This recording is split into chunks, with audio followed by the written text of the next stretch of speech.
राधे राधे, जय श्री कृष्णा। क्या आपने कभी सोचा है कि बैकुंठ के स्वामी, सृष्टि के पालक भगवान विष्णु अपने ही धाम को छोड़कर एक असुर राजा के द्वारपाल क्यों बने? यह कहानी सिर्फ एक अवतार की नहीं, यह कहानी है एक वचन की, एक छल की और उस भक्ति की जिसने स्वयं भगवान को भी एक बंधन में बांध लिया था। यह कहानी उस रहस्य से शुरू होती है जब माता लक्ष्मी ने अपने ही पति को वैकुंठ में नहीं पाया। बैकुंठ जहाँ आनंद की धारा बहती थी, वहाँ आज महीनों से सन्नाटा पसरा था।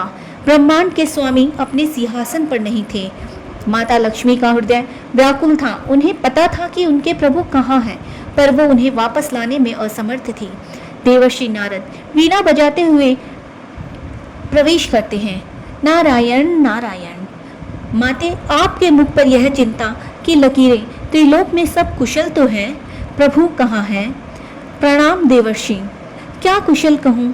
जिनके होने से ही सब कुशल होता है वही यहाँ नहीं है। मेरे स्वामी, मेरे नारायण पाताल लोक में हैं। पाताल लोक में पर क्यों माते? वहाँ तो असुर सम्राट बलि का शासन है। प्रभु वहाँ क्या कर रहे हैं? वही तो मेरे दुख का कारण है नारद। वो राजा बलि के द्वारपाल बने हुए हैं। क्या ये तो संभव है? देवों की रक्षक एक असुर के प्रहरी, यह कैसे हुआ माते? इस अनहोनी के पीछे की क्या कथा है? यह कथा शुरू होती है एक भक्त के अहंकार से, एक गुरु की चालाकी से और मेरे प्रभु के एक छल से। लेकिन क्या आप जानते हैं कि इस छल में एक ऐसी वस्तु का प्रयोग हुआ था जो शुक्राचार्य की सबसे बड़ी गलती बन गई। वो वस्तु क्या थी? इसका जवाब हम वीडियो के अंत में आपसे पूछेंगे, तो कहानी को ध्यान से देखिएगा। यह कहानी उस दिन की है जब धरती पर एक ऐसा राजा था जिसके दान के चर्चे देवलोक तक में थे। वो था प्रहलाद का पुत्र असुर सम्राट बलि। बलि अपने दादा की तरह ही विष्णु भक्त था, पर उसकी भक्ति में एक सूक्ष्म अहंकार था। गुरुदेव, मेरी तपस्या और मेरे दान ने मुझे इंद्र से भी महान बना दिया है। स्वर्ग पर मेरा अधिकार है। अब केवल एक अंतिम अश्वमेध यज्ञ शेष है। उसके पूर्ण होते ही मैं त्रिलोक का स्थायी स्वामी बनाऊंगा। बलि, तुम्हारी भक्ति शक्ति असीमित है, इसमें कोई संदेह नहीं है, पर याद रखना, देवता छल करने में माहिर हैं और तुम्हारे दादा को स्वयं नारायण का वरदान प्राप्त था कि वो तुम्हारे वंश का विनाश नहीं करेंगे, लेकिन वो छल से तुम्हें रोक सकते हैं। मुझे किसी अनिष्ट की आशंका तो है। आप व्यर्थ चिंता करते हैं गुरुदेव। अगर स्वयं नारायण भी मेरे सामने याचक बनकर आ जाएं, तो मैं उन्हें भी खाली हाथ नहीं लौटाऊंगा। मेरा वचन ही मेरा धर्म है। यज्ञ की तैयारी शुरू कीजिए। बलि जब वो विशाल यज्ञ कर रहा था, उसी समय दरबार में एक छोटा सा ब्राह्मण आया, वामन, जो कि विष्णु का 5वां अवतार था। महाराज, एक अद्भुत ब्राह्मण कुमार आपसे भिक्षा लेने आए हैं। उनका तेज देखकर लगता है कि जैसे स्वयं सूर्य धरती पर उतर आए हों।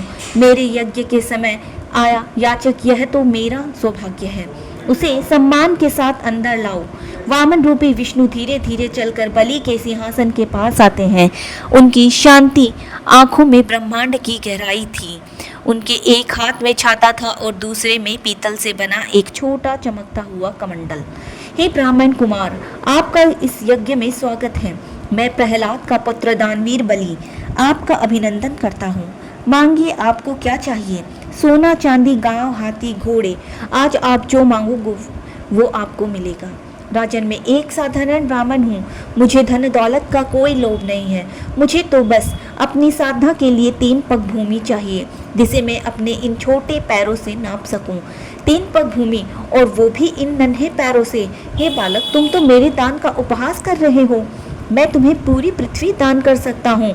कुछ ऐसा मांगो जो राजा बलि से की शान के लायक हो। राजन, संतोष में ही सच्चा सुख है। अधिक की लालसा तो कभी समाप्त नहीं होती। मुझे केवल 3 पग भूमि ही चाहिए। अब अपने वचन से पीछे मत हटिए। बलि, रुक जाओ, मेरी बात मानो। यह कोई साधारण बालक नहीं है, यह स्वयं विष्णु है। छल करने आए हैं, यह तुम्हारा सब कुछ छीन लेंगे। इन्हें कुछ भी दान करने का संकल्प मत लो। ऐसा शंकराचार्य ने राजा बलि को समझाया। गुरुदेव, अगर यह स्वयं भगवान विष्णु है तो यह मेरे सबसे बड़ा सौभाग्य है कि आज भगवान मुझसे कुछ मांगने आए हैं और वचन देकर पीछे हटना यह बलि का धर्म नहीं है। जब बलि के संकल्प लेने का समय आया तो शुक्राचार्य ने सोचा, अरे यह बलि तो वचन दे बैठा, अब सब खत्म हो जाएगा, रोकना होगा इसे। हाँ, मैं जल के इस पत्र में छिप जाता हूँ। अगर जल बाहर नहीं निकलेगा तो इसका संकल्प पूरा नहीं होगा, मुझे ही रोकना होगा इसे।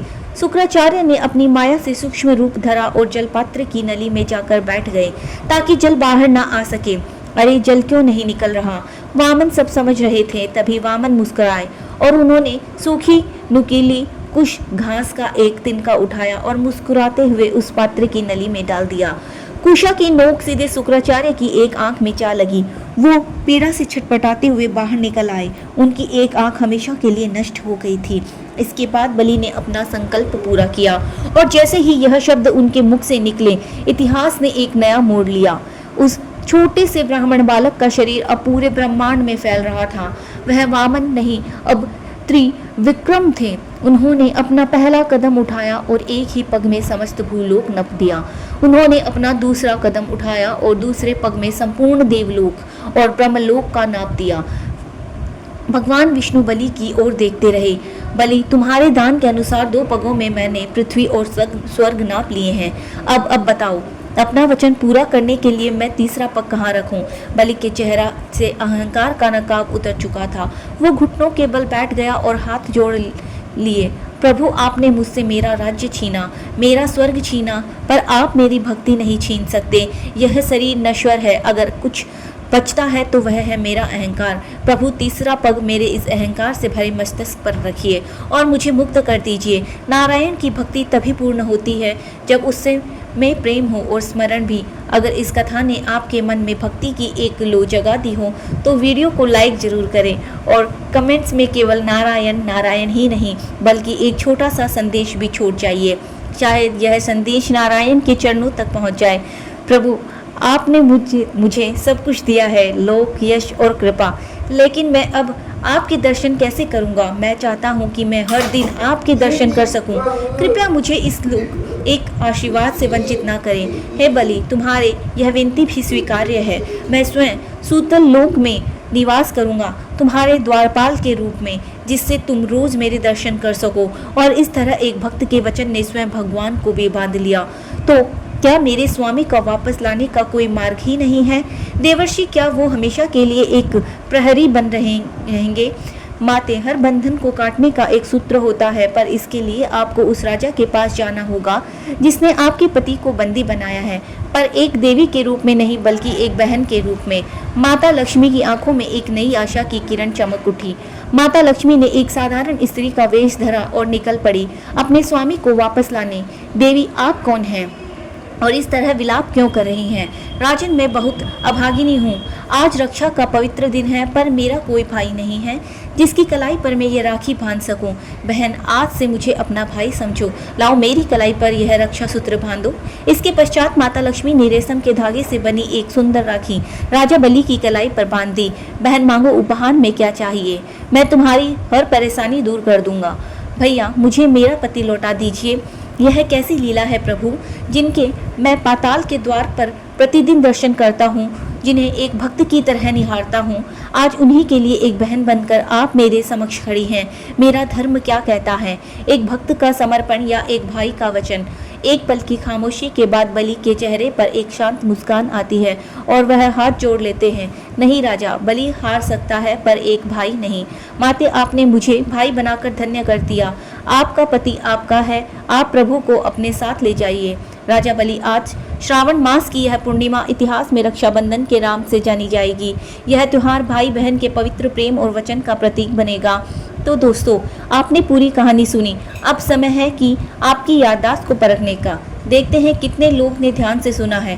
प्रश्न, शुक्राचार्य को अंधा करने के लिए भगवान वामन ने जलपात्र में किस वस्तु का प्रयोग किया था?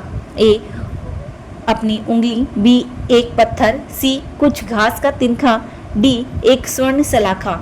सही उत्तर नीचे कमेंट करें। अगर आपको यह जानकारी और वीडियो अच्छा लगे तो चैनल को लाइक एंड सब्सक्राइब अवश्य करिए। धन्यवाद।